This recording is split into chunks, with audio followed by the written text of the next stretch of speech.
Hi, Miss Maria Josefa Orieta. Can you tell me about yourself? I'm Maria Josefa Orieta. I'm 35 years old. I live in Santa Lucia 2, Sablayos, Inland Mindoro. I am single. Do you have kids? Yes, I have 2 kids, 1 boy and 1 girl. How many siblings do you have? We are 7 in the family and I'm the 5th child. Tell me about your educational background. I'm college graduate at Bachelor of Science in Information Technology.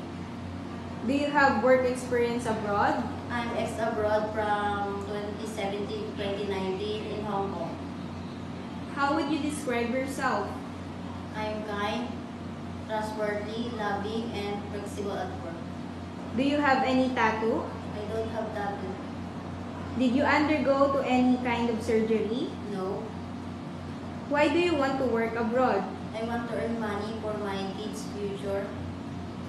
Are you scared of dogs and cats? No.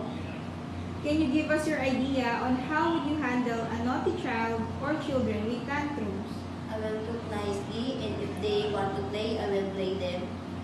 Can you sing a nursery song? Yes.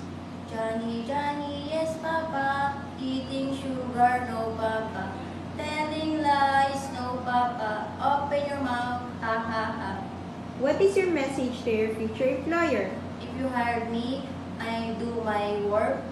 I am kind, trustworthy, and honest. And I will finish my contract. Thank you.